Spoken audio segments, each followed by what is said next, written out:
exploring new markets.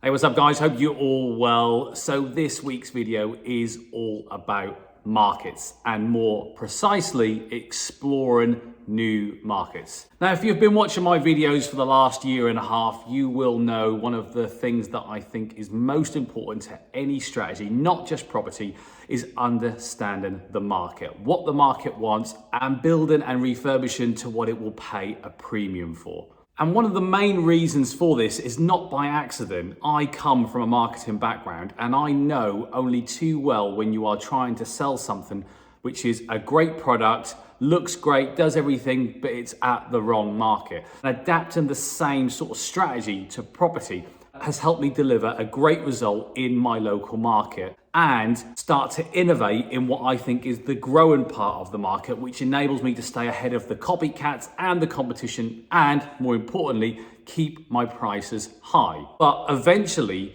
when you discover a new market, create a new market, deliver to a premium market, others will follow. And it's not just in property, it's not just in the world of Facebook and social media. It is part and part of history in every single business and every single sector. So you can't look at it as a negative. All you can look at is the positives. Now, if you are the innovator, the person who's discovered the market, discovered what they want, and you are always at the forefront, then it's up to you to continue to explore new markets or new parts of existing markets. And this has actually been one of the key reasons why I have been able to still buy great deals, still deliver great refurbs, and hit the target market. Just within the student market, I think every single year and every single property, I innovate in some form of way. It may only be small tweaks, but it enables me to stay ahead of the game. Whether it be the types of properties, the location, the way I configure the layouts, types of bedrooms, types of bathrooms, types of kitchens, types of external space, what the houses look like on the outside and in the locations. And this year, and more precisely, my really busy Q4 just before Christmas is no different. As I've explained, when you start to be at the top of your game and the top of the market, others will follow. And that in property, unfortunately, drives prices up. And there are people out there who are working with joint venture partners in the student market, copycatting the strategy that I've been doing for years, but they are fundamentally missing two things. One is they are not innovating, they are copycatting. And secondly, they are paying way over the odds for these properties pre-refurb. And that is what happens when the masses follow an innovator or someone who is delivering in a new, different part of the market. Prices will start to go up. And it has been happening for a good 3 or 4, maybe even 5 years in my local student market, which has meant that I've not bought a lot of the standard ex-local authority that I can convert into 5 bedrooms with 5 en suites. I've done a few because I've been able to pick up some really good deals, slip through the cracks, read between the lines. I will never pay these ridiculous prices because for me, property is a great journey, it's lots of fun, I love delivering great results and I love showcasing what we can do. But underlining everything is the profit that we deliver. So these people who say, oh, I really enjoyed the journey, but I only made 20, 25, 30 grand profit, I am not interested in that. The student houses that I buy, I want to be creating at least £100,000 worth of equity. So if I sold it tomorrow, I would make £100,000 clear profit. And I want to be delivering a minimum of £1,000 per month net cash flow, minimum. But in some of these larger ones, these 5 bedrooms, it's got to be 15, 16, 1700 quid. And it all stems from the price you pay. Because the lower the price, the better chance there is of getting the work done and delivering the equity target, and the end final mortgage monthly payment will be lower because the mortgage is lower overall. So you might be asking yourself, what the hell has that got to do with marketing, Dan? I was watching this video because I want to know how to target the best market, or how to discover a new market, or how to fragment an existing market so I can be at the top of my game. Well, I have taken a massive leap of faith, and I have bought in an area that I have never bought in before for student properties. And the reason being is very much so of what I think the market is doing. Now, the way we are learning and the coronavirus has massively changed how everyone learns through university and pretty much every form of education. A lot of it is done online and a lot of it is done remotely. And the way you hand work in and read textbooks is pretty much all digital. But people are still going to university and people are still doing historically what they want to do, because pretty much university is another way of just extending your schooling year before you have to go out into the wider world and get a job and get serious. So the experience, which you cannot download, which you cannot do on Zoom, which you cannot do on Dropbox, is still very much the attraction. And which is why, again, this year, I advertised my properties early and I had every single one rented for the next academic year before the end of November. There are people who are putting the same old shitty properties with the B&Q kitchens and the cheapest £6 per square metre tiles on, which haven't been refurbished for 10, 15 years.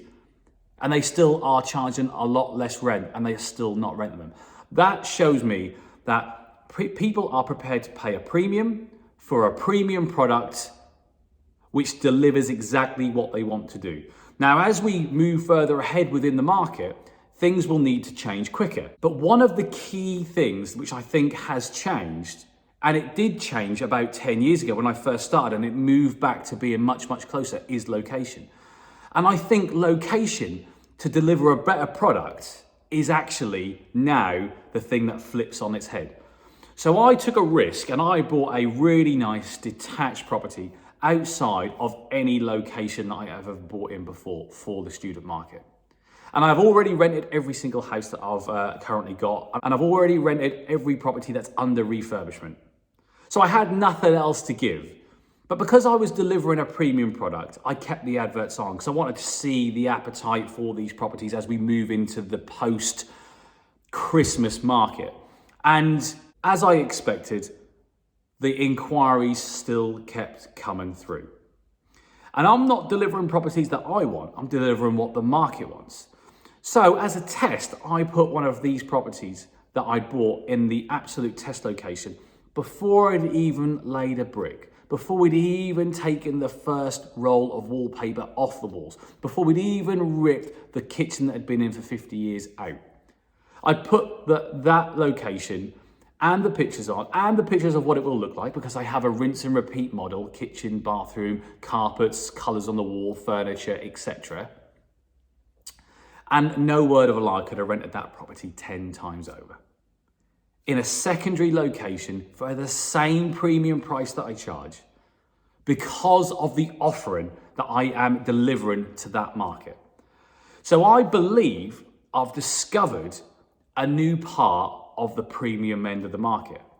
And that means that I can buy properties around 35% cheaper than what the height of the market and the copycats and the wannabes are all paying for what I've been buying for the last 5-10 years. And the property that I have has a massively higher end value based on bricks and mortar because it's in a far nicer location. It's a better type of property. That means that when I buy and I refurbish, and the refurbish costs are pretty much the same, and the rental income is pretty much the same, but I have a larger increase of equity, which means I can get all my money out, no problem. But my balance sheet reporting, the way I measure my wealth and the way I measure my own performance, completely tax-free, increases much better, much higher, more return on my time.